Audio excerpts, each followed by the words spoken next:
ফরজ গোসলের সঠিক নিয়ম জানতে চাই। ফরজ গোসল এটার সঠিক নিয়ম হলো যে আপনার শরীরের কোনো জায়গায় যদি নাপাক লেগে থাকে, রানে, শরীরের কোনো জায়গায়, অথবা আপনার কাপড়ে, যেটা পরনে কাপড় আছে সেখানে যদি নাপাক লাগে, ফরজ গোসল হয়েছে, তাহলে সেক্ষেত্রে 1 নম্বরের কাজ হলো গোসলখানায় গিয়ে, পুকুর ঘাটে গিয়ে যেখানে গোসল করেন, যেখানে নাপাক লাগছে ভালো করে পানি দিয়ে ডলে আগে নাপাকটা দূর করে ফেলবেন। লুঙ্গিতে লেগে আছে, কাপড় লেগে আছে, তাহলে লুঙ্গির যেই জায়গাটা লেগে আছে ওই জায়গাটা আগে ধুয়ে পরিষ্কার করবেন। এটা হলো প্রথম কাজ ফরজ গোসলের।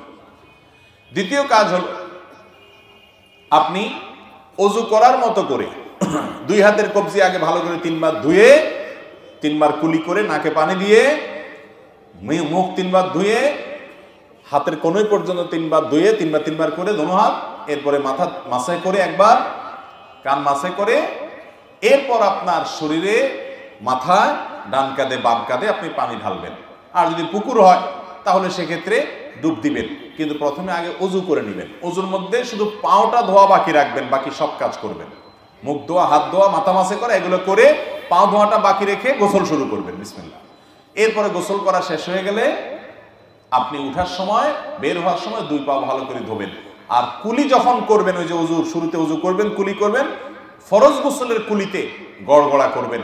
সাধারণ কুলি করলে না, বরং কুলি করে একটু গলার ভিতরে নিয়ে গড়গড় করে গার্গেল করে তারপরে পানি ফেলে দিবেন। এইভাবে 3 বার কুলি করবেন, কারণ ফরজ গোসলে ভালো করে উত্তম রূপে কুলি করতে হয় এবং নাকে পানি দিতে হয়। এরপর আপনার গোসল শেষ, যাওয়ার সময় 2 পাও টাকনু পর্যন্ত ধুয়ে এরপরে কাপড় চেঞ্জ করে আপনি চলে যান। ফরজ গোসল হয়ে গেছে, সাথে ওযুও হয়ে গেছে। গোসলের সাথে কি হয়ে যাবে? ওযু হয়ে যাবে। এই পদ্ধতিতে গোসল করা হলো সুন্নাত। এটা ছাড়া এমনি মন গড়া আপনি নাপাক টাপাক শরীরে আছে, ওই অবস্থায় পানি ঢালা শুরু করছেন, এরপরে ডলাডলি করছেন, এরকম করলে নাপাক দূর হয়ে গেলে এবং পুরো শরীরের সব অংশ যদি পানি পৌঁছায় দেন, গোসল হয়ে যাবে, কিন্তু সুন্নাত সম্মত অনুযায়ী হলো না।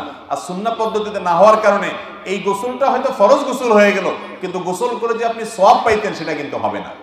কারণ সুন্নাত না থাকলে সেটা কি হয় না? সওয়াব হয় না। অতএব ফরজ গোসলের সুন্নাত পদ্ধতি আমরা অনুসরণ করে ফরজ গোসল করবো ইনশাআল্লাহ। টয়লেট ঢোকার সময় বিসমিল্লাহ পড়ে ঢুকবেন এবং গোসল করে বের হয়ে আসবেন। একবারে কাপড় চোপড় সব খুলে টয়লেটের ভিতরে একাকি যদি আপনি গোসল করেন, বড় কোনো গুনাহ হবে না, যেহেতু কেউ দেখছে না, কিন্তু এর কারণে ছোট গুনাহ হবে এবং এটা অনুচিত, কারণ আর কেউ না দেখলেও আপনাকে আপনার রব ঠিকই দেখছেন। অতএব সে বিষয়ে যথেষ্ট লজ্জাশীল হবে একজন ইমানদার মানুষ, সে বিষয়ে চেষ্টা করবে।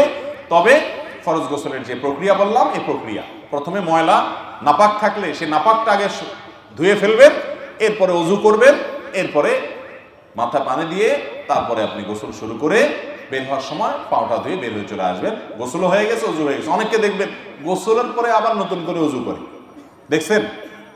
এটার কোনো প্রয়োজন নেই।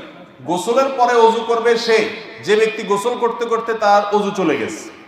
হতে পারে গোসলের মধ্যখানে তার পেশাব করছে, অথবা বায়ু নির্গত হয়েছে, তাহলে সে নতুন করে গোসলের পরে আবার ওযু করবে। কিন্তু গোসলের সময় যে আপনি ওযু করেছেন, বাস ওই ওযুতেই গোসল এবং ওযু দুইটাই হয়ে গেছে, আলাদা ওযু করার দরকার নাই।